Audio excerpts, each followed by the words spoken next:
Jordan wants its exports to flow through what was once a lucrative trade route. The Syrian government's recapture of the Nassib crossing from the opposition in early July was welcomed by officials here. Damascus says the road is now ready for use and is waiting for Jordan to officially request the resumption of commercial activity. It may be using this as leverage to define a new relationship.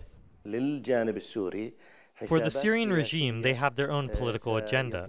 They will make demands and impose conditions on Jordan.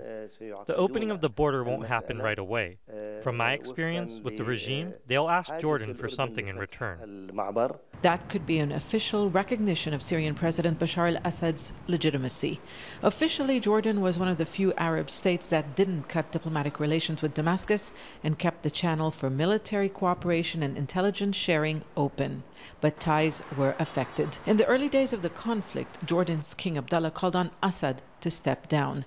The approach later changed, with the priority being the protection of national security interests. It has been a difficult balancing act for Jordan. It likes to describe its policy toward the Syrian crisis as neutral. It called for a political solution, and it didn't call for regime change as a condition to end the crisis. The kingdom, to a certain extent, followed an independent course from its allies who were supporting the opposition.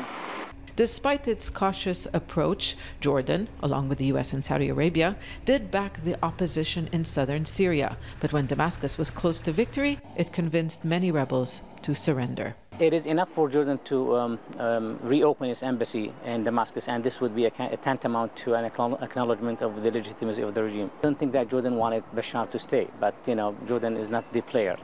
The balance of power in Syria is definitely and clearly in favor of the regime. So Bashar is going to win. There's no question about that. With that, you have a neighbor like this, you need to deal with that. Many Jordanians accuse the Assad government of crimes against humanity, but public opinion seems ready to accept the reality because of the benefits to the struggling economy. Now it's a fact that Assad will stay in Syria, and everybody wants him, United States and Russia and everybody. And when it's safe, it's very good for our economy, and our people will go there, our goods will go there.